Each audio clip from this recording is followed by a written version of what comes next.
Livro do Êxodo, capítulo 3. Livro do Êxodo, capítulo 3, verso 1 em diante.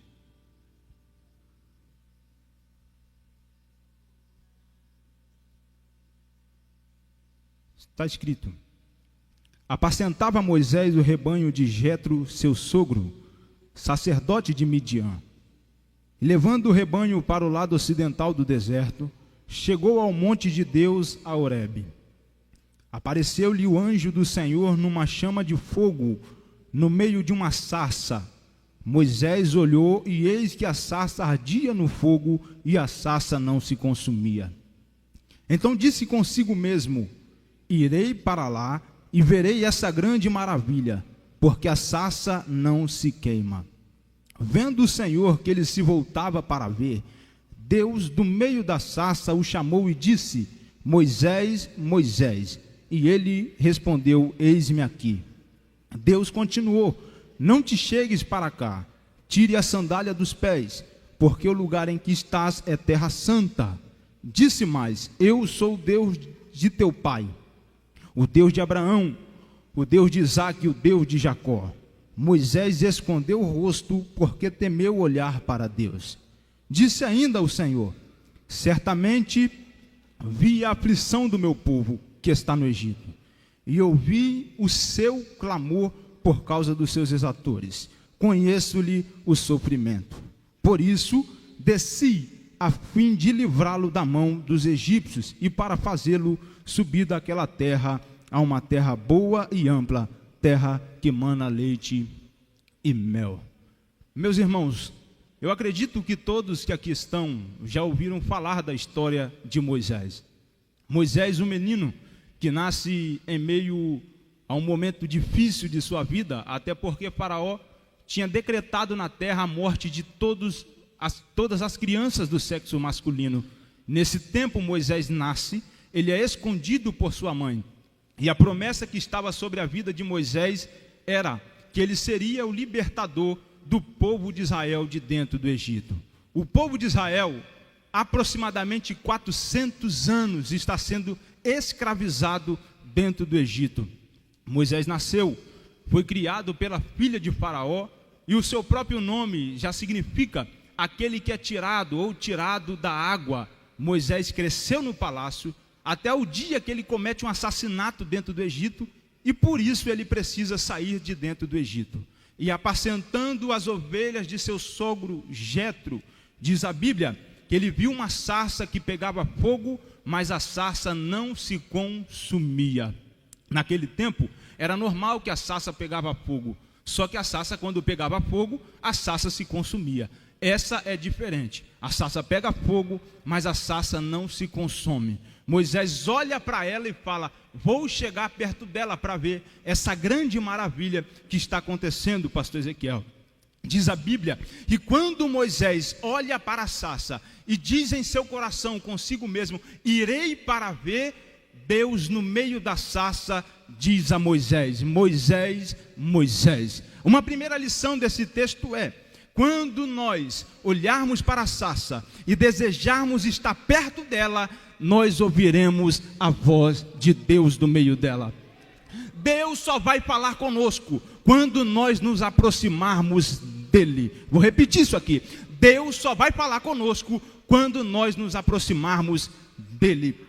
Deus começa um diálogo com Moisés, dizendo: Moisés, tira a sandália dos teus pés, porque a terra em que tu pisas é terra santa. Meus irmãos, alguém que tinha o seu nome com o significado daquele que é tirado, é alguém agora que Deus está falando: Moisés, tira a sandália dos teus pés. Porque Deus nos tira do lamaçal do pecado, mas somos nós que temos que tirar o pecado de dentro de nós. Vou repetir isso: Deus nos arrancou do mundo, mas somos nós que temos que arrancar o mundo de dentro de nós.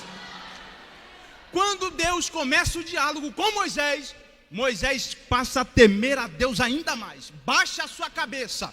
Está no verso 6, se você acompanhar. Deus diz: eu sou o Deus de teu pai, o Deus de Abraão, o Deus de Isaque e o Deus de Jacó. Moisés escondeu o seu rosto, porque temeu olhar para Deus.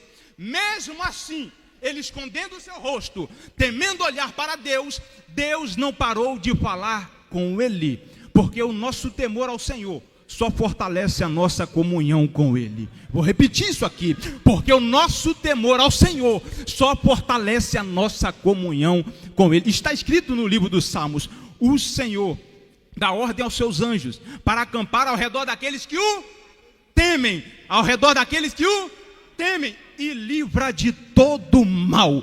Temer ao Senhor é receber o livramento de Deus. Vou repetir isso aqui: temer ao Senhor é receber o livramento de Deus. Deus não para. E o verso 7 é o verso que eu mais acho interessante desse capítulo 3, porque Deus ainda continua a sua conversa dizendo: disse ainda o Senhor, certamente vi a aflição do meu povo. Moisés nem falou com Deus. Deus olhou para Moisés e disse: Moisés, tem 400 anos, mas eu estou vendo a aflição do meu povo no Egito.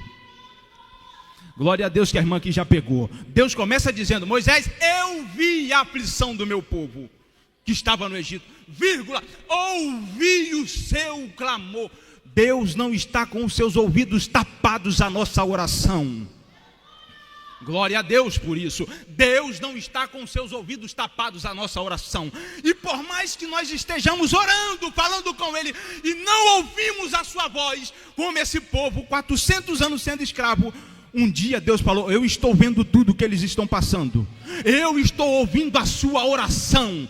E ainda vai dizer, ainda a parte C do versículo 7, conheço-lhe o seu sofrimento, ou conheço as suas dores. Meus irmãos, se eu sinto uma dor de cabeça e fico quieto no meu canto e alguém pergunta: Tiago, o que está acontecendo com você? E eu digo: Tiago, o que está acontecendo? Eu vou falar: estou com dor de cabeça. Eu não consigo medir a minha dor.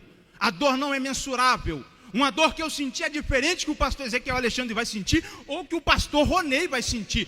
Nós não conseguimos expressar as nossas dores, mas aqui Deus está olhando para Moisés e está falando: Moisés, eu conheço as dores do meu povo. Oh, glória a Deus! Deus estava: eu conheço as dores do meu povo. Talvez seja um lembrete de Deus para a sua vida aqui esta noite. Deus viu a sua aflição, Deus ouviu o seu clamor, e Deus conhece as suas dores. O verso 8 eu encerro aqui. Deus ainda fala assim: Moisés, por causa disso tudo, eu não mandei o anjo Gabriel. Não, eu não mandei o arcanjo Miguel. Não, Deus diz: por isso tudo, Moisés, eu mesmo desci na terra. Está escrito: por isso tudo, Moisés, desci a fim de livrá-lo da mão dos egípcios. Eu quero crer essa noite, se você receber comigo esta palavra, não levanta só uma mão, não, levanta as duas mãos que eu vou liberar a palavra profética. Essa noite é uma noite que Deus te trouxe para conversar com você, dizer: eu estou ouvindo as suas dores, eu estou ouvindo o seu clamor, eu conheço o que você está passando, e por isso tudo, eu mesmo desço no meio desta convenção aqui hoje, para trazer livramento para sua casa, livramento para sua família, livramento para os seus filhos, livramento para suas filhas. Glória a Deus por esta palavra.